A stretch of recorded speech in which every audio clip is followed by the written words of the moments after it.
Check it out. Carrie Smith says, new and excited to be here. I mean, how can you not acknowledge that? Hello, Carrie, and hello, everyone. Welcome back. Well, not welcome back to Carrie, but welcome back to Coffee and Headlines, where we combine headlines from our city, state, and country with knowledge that you have and questions that you have and things that I go find out. And we put it all together so that we can be a better connected community of English-speaking locals living here in Puerto Vallarta on a permanent basis. Some of you are snowbirds. Some of you are tourists. That's all okay. What is most essential is that you find connections here.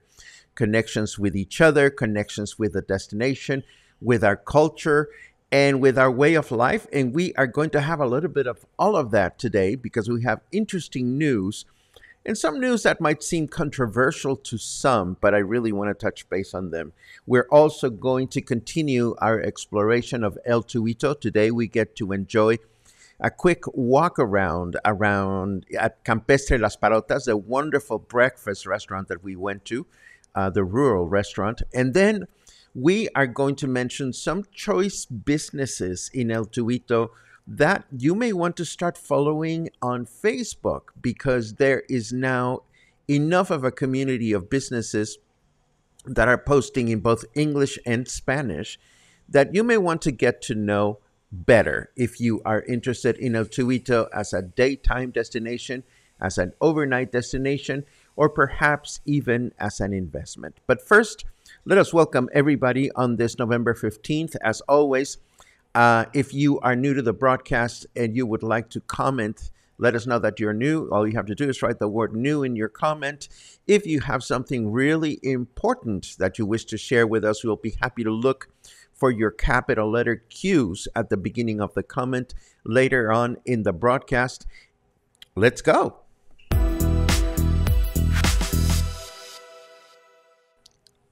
These are good news that may seem somewhat intangible to most of us, but according to our administration and according to this news item, there are 312 plots of land or properties throughout the city that are identified as parks or green areas. And the good news is that our city council has just approved an initiative that will recognize them as such moving forward, and as such, they will be protected by the municipality and they will be kept from being purposed for anything else, as in construction, development, and so forth. What would be nice, and hopefully they will think about this, is to publish a list of these properties, because if they are indeed open to the public and they're green areas, what a better way to honor them than simply knowing where they are. I mean, some may be very apparent as the parks in different colonias, but others maybe not so much. Now, you may not know this, but there are certain types of official permits that are restricted and more difficult to get and or renew than others, out of which a liquor license is probably one of the most coveted. When new restaurants come into town, you want to have a liquor license. Most restaurants do, but they're not easy to get.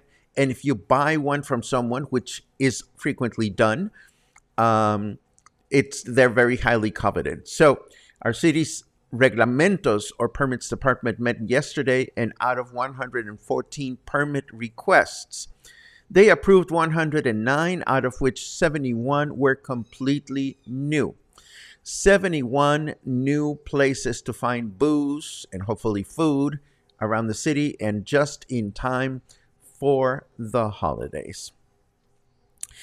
Now, here we have Federal Secretary of Tourism Miguel Torruco Marquez. Sitting behind him is some kind of Ant-Man looking dude.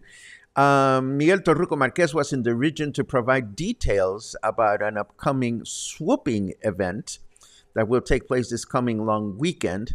Now, if you don't know, skydiving swooping is an advanced modality of the sport where an individual induces speed through specific maneuvers and dives the canopy towards the earth, all while leaving enough time for the canopy to level out and glide horizontally across the ground. In other words, swooping seems to be the fine art of having a graceful landing when you are skydiving. Of course, most of us won't be able to tell the difference between ordinary skydiving or swooping, but in case you wanted to enjoy this event, it will take place at 3 different locations this coming long weekend.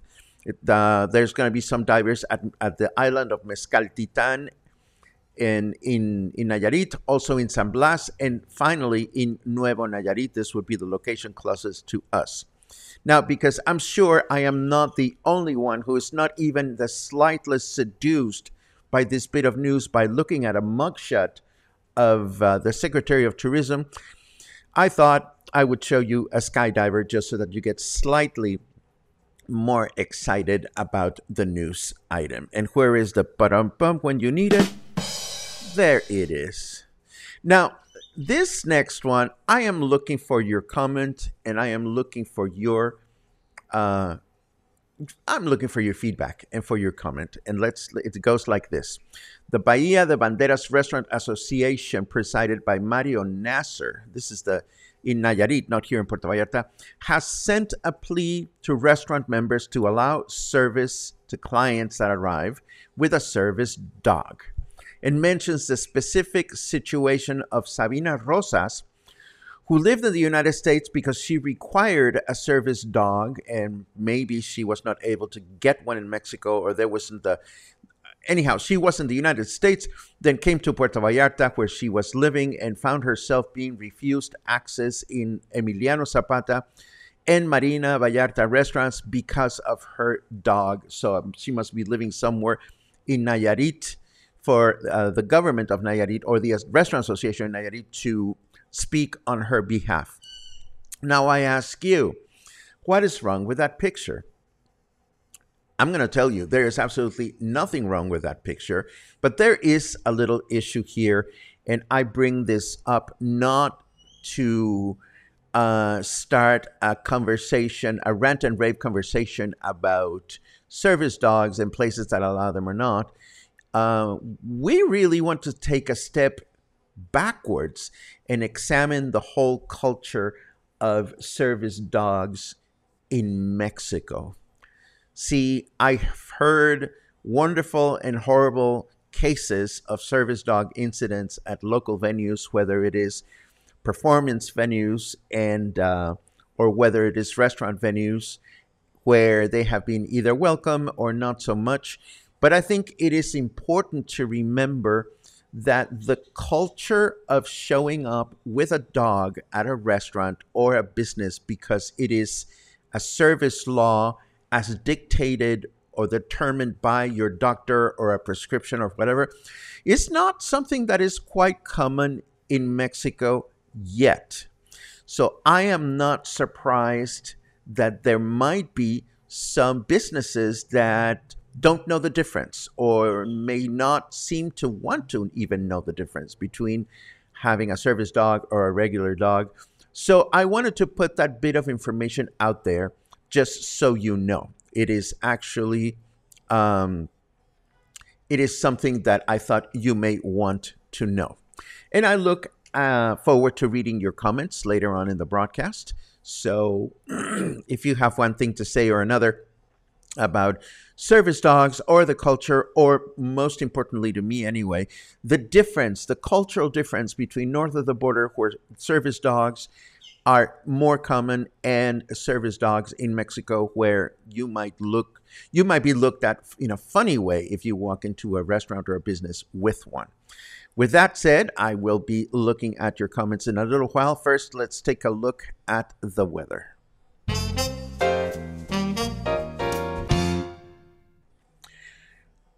Ouch. I just laid off 20% of my workforce by cutting off 2 of my maker's fingers. That's what Snarky Weather is saying. I don't know if it's commenting about Twitter or Amazon or what. What I do know is that it is 26 degrees right now. Humidity is low, in the 50s, 58% humidity. And Fahrenheit temperature right now is 79 degrees. Our weather forecast for today says clear through the day with a high of 29, a low of 18. Wednesday, clear through the day with a high of 29 and a low of 18. And then Thursday, the same thing, clear through the day with a high of 29 and a low of 18. Our weather forecast seems to be parked in a very comfortable place. So this is a good thing.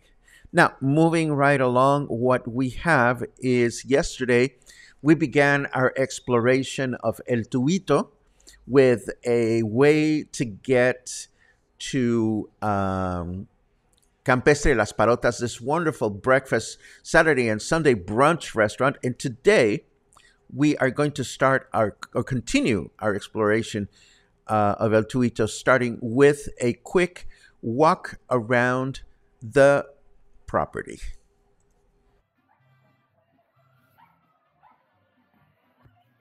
Well, as you can see, we have arrived at Campestre Las Parotas, which is this country restaurant that my friend Luis Tello has opened up, and I want to show you around. Let's take a look.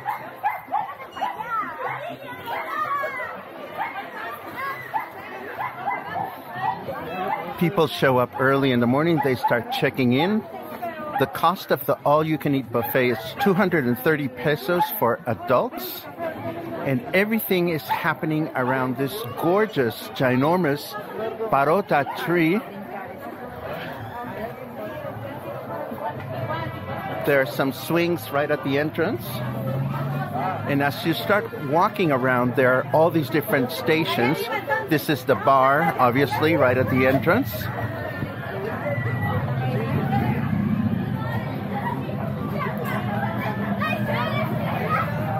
It was around 10 o'clock in the morning. A lot of local people come down here, and the trick is you need to get here early, because if you don't, the food runs out. This is the fresh tortilla station, and people can get eggs right over there.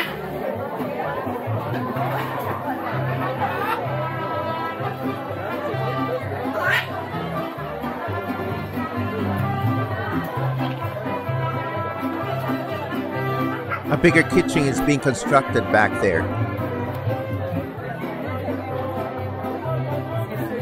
El Tuito does not have a good family-style restaurant per se, so this is a great place for local families to come and enjoy themselves on a weekend, celebrate birthdays. As you can see, this is happening right now, including mariachi.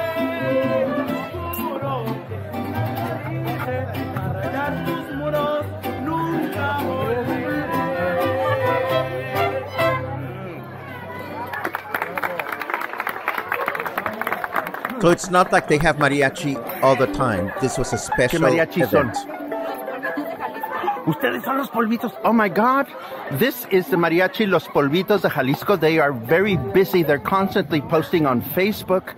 because they are one of the most successful local mariachi ensembles, and they are playing. They keep looking at me wondering, what am I saying? What am I doing? But this is the mariachi Los Polvitos de Jalisco.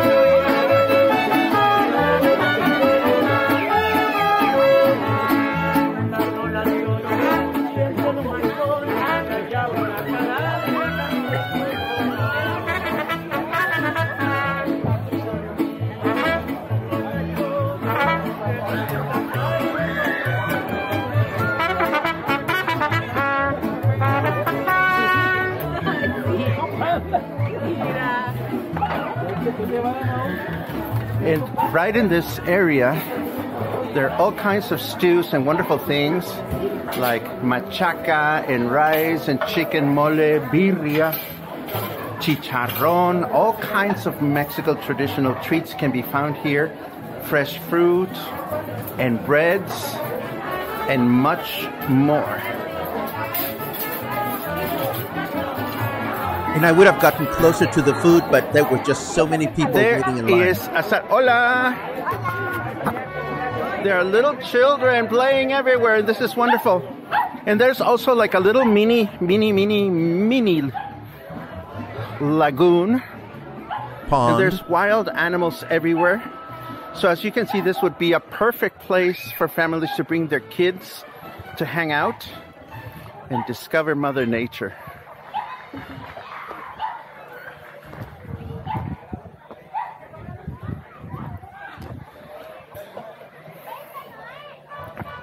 And this, my friends, is our little adventure exploring this beautiful restaurant.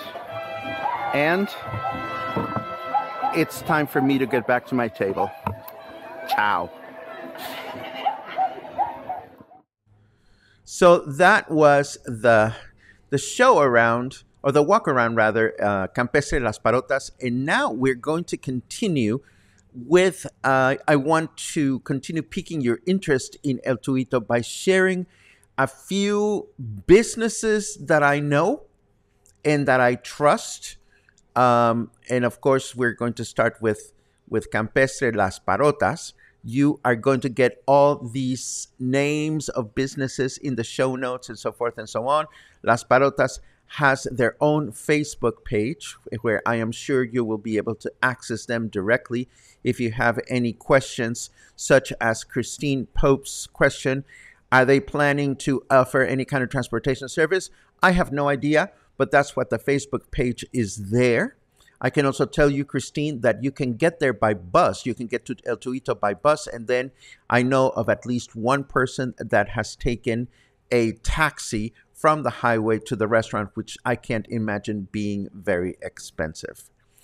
And I'll get to the rest of your questions in a second. Now, moving right along, we have to bless God bless El Patio de Mario, because somehow they think this is an attractive Facebook cover page. But what is really attractive of this place is El Patio de Mario is a great little restaurant.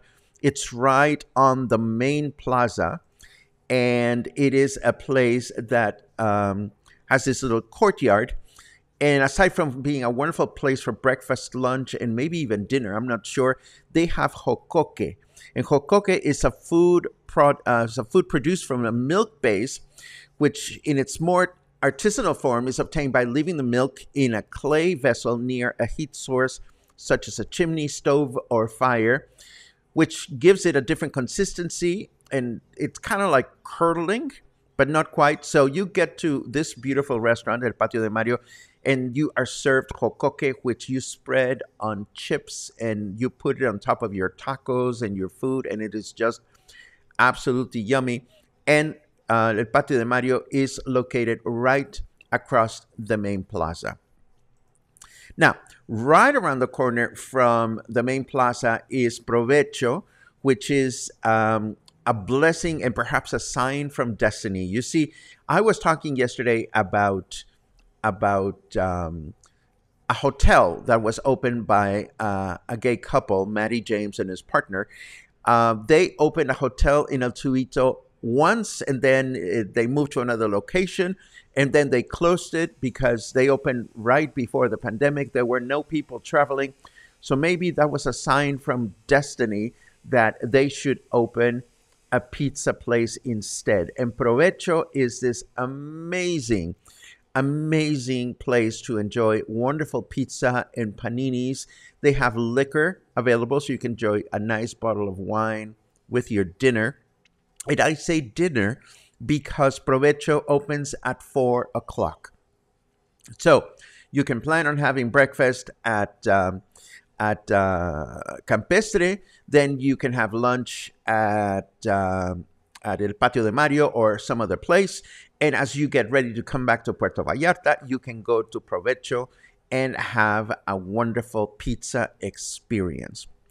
And if you're spending the night, one of the most popular gathering places in town is Machis Bar B.Q. If you've been in Puerto Vallarta long enough, you may remember that Machis used to have a barbecue place in Puerto Vallarta. Well, Machis moved to El Tuito in 2008, and he never looked back. He opens on the evenings, and he's located right on the Main Plaza. So his place is perfect for people watching. And aside from barbecue ribs, he has a nice selection of pastas and other specialties that you may want to explore. Now, this is Patricia Gawle's Facebook page for her business right here in Puerto Vallarta. Patricia specializes in ceramic art. She teaches, she builds, and she uses clay from El Tuito. So she has a presence here in Puerto Vallarta, and she is part of the Sunday Mercado, which I'll talk about in a second. And she has a little gallery in El Tuito. And I know that she has teaching opportunities both here in Puerto Vallarta and in El Tuito as well. So the easiest thing in order to connect with her would be to connect with her here in Puerto Vallarta. Although when I went on Sunday and I was walking around the Mercado, I saw her walking out and about. Another place that I've been to, not in a long time, is Galeria Copelia. Maria Santander runs it. She used to work at the Botanical Gardens many years ago, and then she took her property and transformed it into an art gallery where you can find art and craft made locally and also art and craft from other parts of the state. So she is another great resource in El Tuito. And her gallery is maybe a block and a half away from the Main Plaza. So again, it's also easy to get to. Another place that I recommend wholeheartedly, even if you go just for the day, is Rancho Primavera. Rancho Primavera is not in Tuito proper. It'll take you about, like 15 or 20 minutes to drive there. But it is a bird sanctuary where you can enjoy bird watching. There are almost 300 species of birds which can be seen on a regular basis, and they have accommodations or they welcome day birders on a donation basis. It's a beautiful place to visit. It's a great resource to know. It's run by two English-speaking ladies that are seasoned bird watchers. And I haven't been there in many, many years, but I know they are still there. I saw them commenting on Facebook the other day. So a big shout out to Rancho Primavera as well. And last but not least, again, yesterday we were commenting on how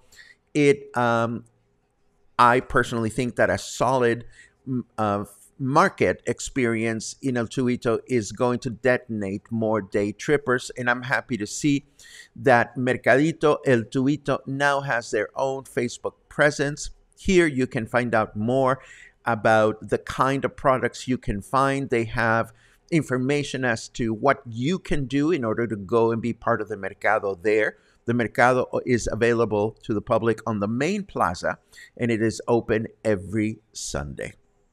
And this is my list of businesses that I'm familiar with that A, have a Facebook presence, B, I've been to at some point, or C, I've been to lately. I know that there are many other, or there are several other places to eat and to shop in El Tuito, but I just wanted to give you a very basic choice to start with. If anybody knows other businesses in El Tuito that you would like to recommend, feel free to leave them in your comments while I start reading through all the information that that you are posting in your comments. Let's see what we have. Da, da, da, da, da, da. Lots of good mornings as always. Lots of good mornings. Hellos and good mornings.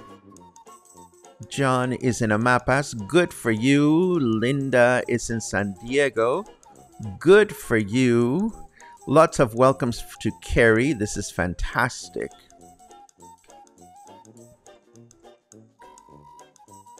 I love the El Tuito videos. Gracias, Paco. Oh, Luisa, I miss you so much. I hope you and Lucas are doing great in Guadalajara.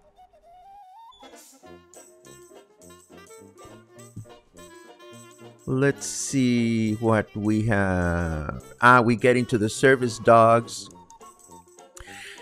Catherine. Hello, Catherine. I hope you're feeling better. Catherine asks, actual service dogs or emotional support animals? You know, I actually don't know the answer to your question. And the point I'm trying to make is that culturally speaking, the phrase service dog or emotional support animals is a phrase that will probably not be related to by many business owners in Mexico because it's simply not engraved in our culture as it is north of the border. And that is the point that I'm trying to make. Service dog papers can be found on the World Wide Web. Many people use these fake documents. I don't know that that's true or false, but again, my bottom line, Chris, and what I'm trying to impress is that don't take for granted that you can show up here from another country with your service dog papers, whether they're fake or authentic, and expect the business owners to be able to relate to the concept. It's simply not as widespread in Mexico. Sean gets funny. I love it. I blame Paris Hilton. She brought her Chihuahua everywhere in a designer bag, an Hermes bag. I don't even know how to pronounce that word. Rod says, should allow service dogs. Think part of the problem is some people try to pass off their dog as a service dog when it's not. So it makes it confusing for establishments. I am going to disagree with you, Rod, and again try to impress the notion that what's confusion to establishments is the concept to begin with. If there are Mexican owners, they don't know, or they may not know about service dogs. There's no law in Mexico, so that's the bottom line that I'm trying to impress here.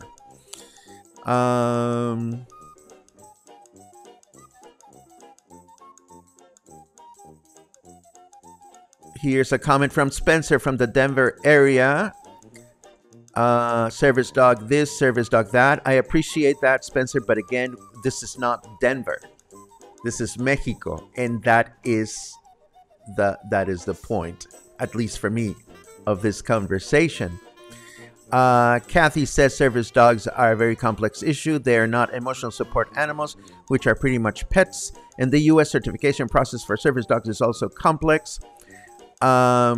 This very topic is discussed a lot on disability forums, and unfortunately, there is no easy answer. Well, imagine, Kathy, if that there's no easy answer in the United States where it's a complex issue. Imagine what it is like in Mexico where the issue is not even known to begin with. Christine, I answered your question already. Let's see what else. And Christy brings up a point. I don't think they need to do a transportation service because they are already very busy. This is correct.